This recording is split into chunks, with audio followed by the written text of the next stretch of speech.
Hey, it's James, Father's Rights and Resources, hashtag how I got custody. I was just talking to a dad today where a mother had moved halfway across the country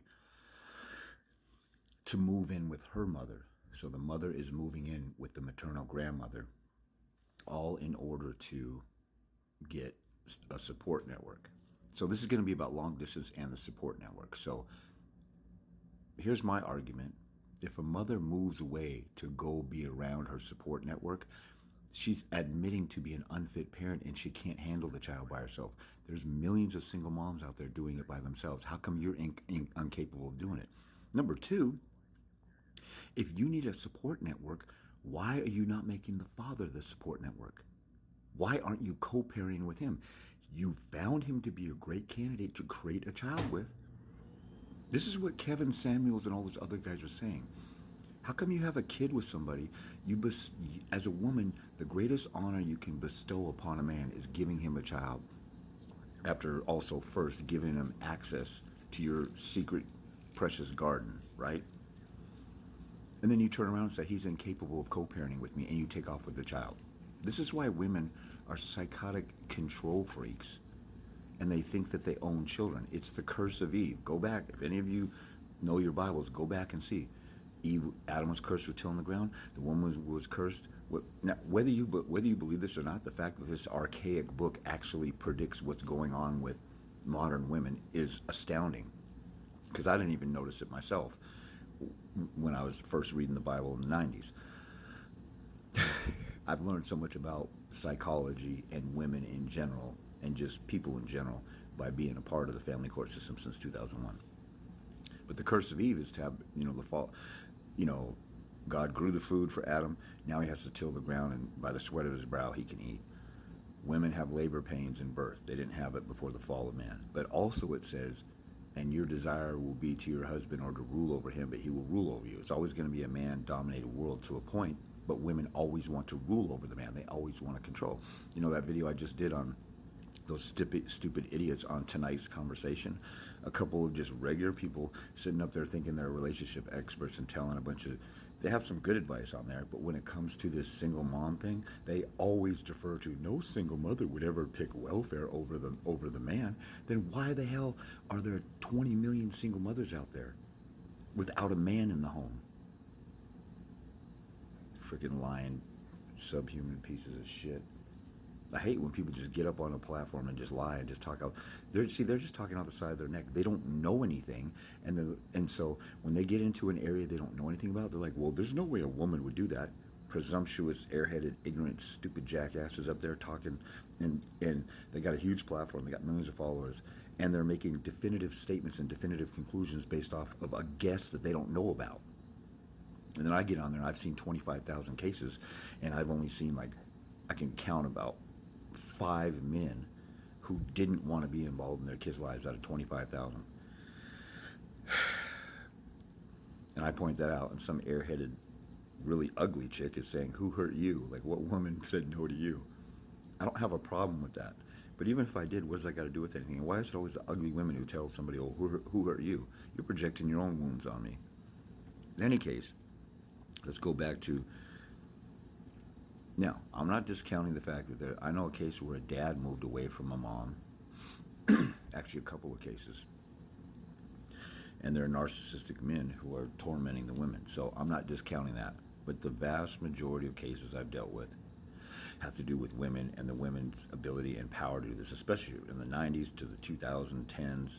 It's only like the past decade there's been even any awareness about fathers being disgruntled, and most people who've been through the system, or are most second wives who are married to a guy like that, know what's going on. And so there's enough of that for people who are aware. But the awareness isn't changing anything. So it's really only the last decade that people in general, I think more people are aware of this stuff and people being screwed, because there's millions of non-custodial dads getting screwed, so they obviously are aware of it because they're the one getting screwed. And then their new girlfriend, their new wife, their extended family, they all know about it. But nobody's doing anything about it.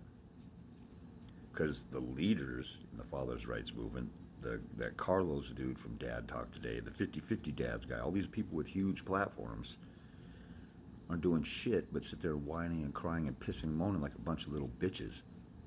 You don't ever see these people outside the courthouse saying, Judge Williams just gave custody to a mother who's a crackhead or on drugs or cooking meth or, you know, got her child burned. I was out protesting one time. I had a picket sign that says, Judge Cahan down in Kent, Washington, thinks that a blind mom who got their child burned on the stove is better than a seeing dad. So this lady's blind, and they gave her custody.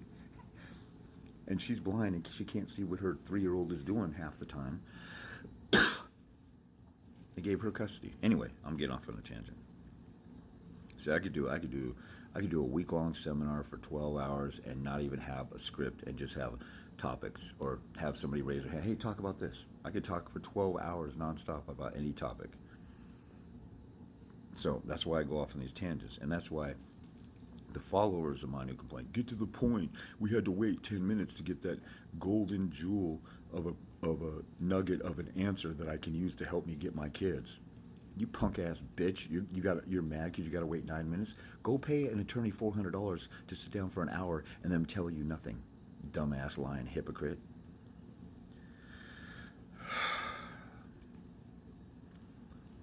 So if a mother moves away because she needs support, she's saying, I cannot handle having a child. Well, you had a child with a man.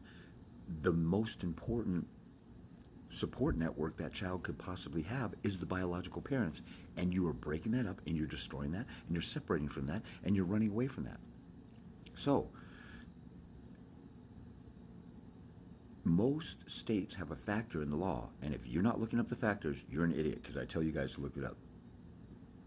Google your state, custody, factors, best interest, and look at the factors in the law in your state. If you don't know what I'm talking about, then you're lost and you need an appointment. And that's not just to bash you guys, it's to wake you the hell up. Like, guys will sit here and get in the comments and say, I don't know what to do. I don't know this. I don't know that. You're talking to somebody who knows some answers. Get a consult, you stupid low IQ moronic Neanderthal who hasn't evolved yet. Come on, wake the hell up. You want some answers?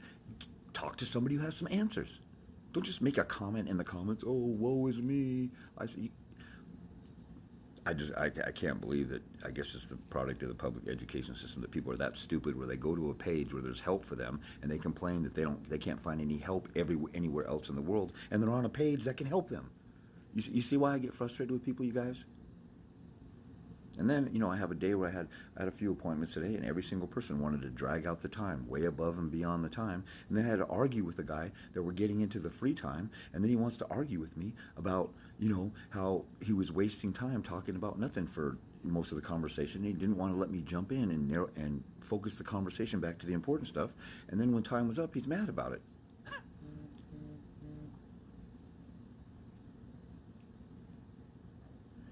In any case,